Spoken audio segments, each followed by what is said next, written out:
Welcome everybody to the first episode of Red, White, and Black, your new home for everything Chicago Bulls. I'm your host, That Guy Murph, and today we're going to be letting you know what you can expect from the Bulls this season. Coming off a season where we only won 27 games, we knew we were going to have a high draft pick and we had to make sure that we did the right thing with it. I think the Bulls did a great job in selecting Wendell Carter Jr., even though when he was drafted, people really projected him as somebody who would have a low ceiling. During the Summer League, he really showed the ability to block shots as advertised, score in the post, but he also displayed the ability to shoot from range and guard guards on the perimeter. He's going to be a great complement to Lauri Markkanen, and he's going to be able to fill a lot of the gaps that we have at that position right now. Now, in terms of our free agent signings, it's honestly too early to judge. The Zach LaVine signing, I actually loved. We gave him 4 years, $80 million, and I believe that's a contract that he's going to be able to grow into. His scoring prowess is always on display. You're not going to have any issues there.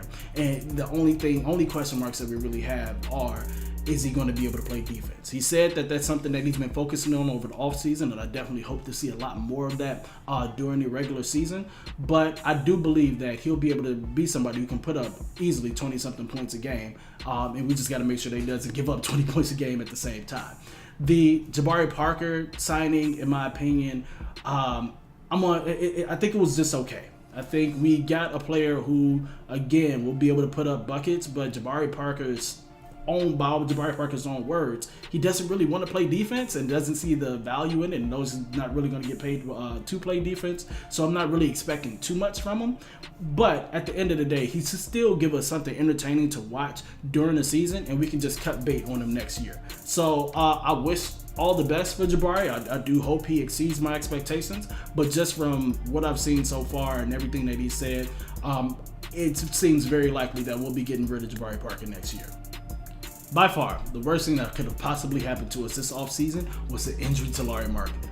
It's going to keep him out 6 to 8 weeks. Now, that really only means he's going to miss about 12 to 15 regular season games because it's happened during the preseason. But still, that's going to really stunt the growth of our chemistry as a team. And I think that's something that's going to have far-reaching consequences into the end of the season. Now, the good news about that is that gives Wendell Carter Jr. a lot more opportunity for playing time.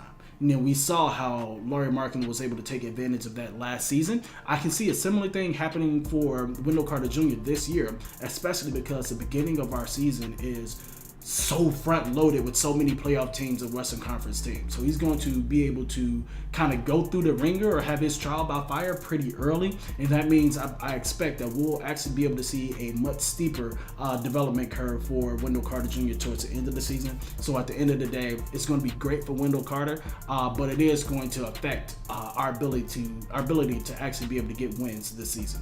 Now, with the first game of the Chicago Bulls season being tonight, let's talk about what we saw during the preseason. I know it's a bit difficult to find anything to like about winning only one game, but there was a lot for us to be happy about. Number one, Zach LaVine looks good. This man was scoring efficiently, he was finishing at the rim, he was moving the ball well, and he was making better decisions out of the pick and roll.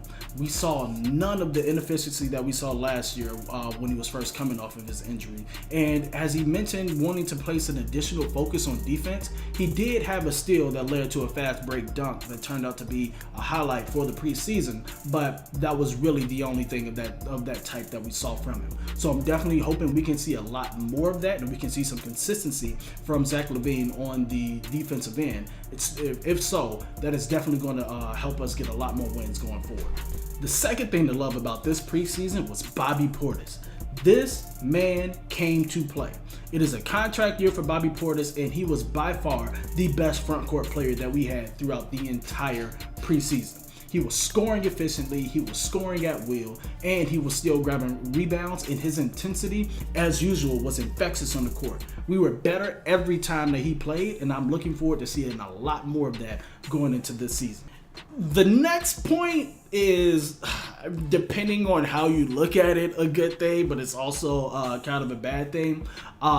Despite Wendell Carter Jr. not getting a ton of minutes during the preseason, he still looked better than Robin Lopez. I was actually really disappointed to see how bad Robin Lopez played because over the past few years that he's been on the team, he has been a solid contributor, right? He's been able to give us defense. He's been able to hit the mid-range. But I'll be honest with you, throughout the preseason, he just seemed completely disinterested.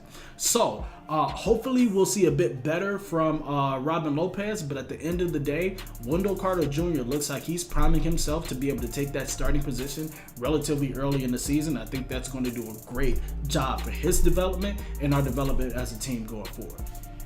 Now, I must say, I was really disappointed with Kris Dunn's inconsistency. He had some flashes of greatness, but I need to see it on a game-by-game basis. One thing I did like is he was finishing much better at the rim than he had during the previous season, and he was also attacking defenses more aggressively than he used to, but at the same time, he disappeared through too many of our games, and I think that did lead to a lot of the losses that we had this season as well. So with Kris Dunn, I'm really hoping that he can find his stride similar to what he had before he went down with that horrendous face injury last season, and really help take this team to the next level and solidify himself as a legitimate starting point guard in this league. The Jabari Parker signing is starting to look horrendous. He really only had one good game, and that was the one that we brought him off the bench. Other than that, he was terrible. Honestly, $20 million is a lot of money to be paying somebody to come off the bench, but I will say, if we continue to see a lot more of this, we won't be seeing Jabari Parker in the Chicago Bulls uniform next season. So I really do hope for better from Jabari going forward, because we're definitely going to need it if we're going to be successful this season. With everything that's happened this offseason, including the preseason and the development of our players during this time, I'm going to set the Chicago Bulls' expected win total this season optimistically at about 34 wins. I do believe we have enough talent to be significantly better than we were this past season, but I do believe that Lauri Markkanen's injury towards the beginning of the season is going to significantly reduce the amount of wins that we'll be able to get in the long run. With that being said, I think there are still a lot of things that we can be excited about with the Chicago Bulls this season. I believe that Kris Dunn's defensive prowess will actually be able to get him an all-defensive second team nod, and I do believe that once Wendell Carter Jr. starts playing towards the middle or early middle of the season, that he'll be able to establish himself as an all-rookie first team type player. I think we'll be able to see even more from him going forward, but at the same time, the greatest thing that we can look forward to this season is going to be how our core begins to gel. I think as they start becoming more and more comfortable playing with each other, they're going to be able to deliver a very exciting brand of basketball, and the wins will be following soon. Thank you everybody for taking the time out to talk some Chicago Bulls with me. If you think there's anything else that we need to look forward to this season, go ahead, leave a comment below. And if you want to make sure that you don't miss another video going forward, make sure you hit that like button and subscribe to our videos going forward. Thanks again. We appreciate you, and talk to you.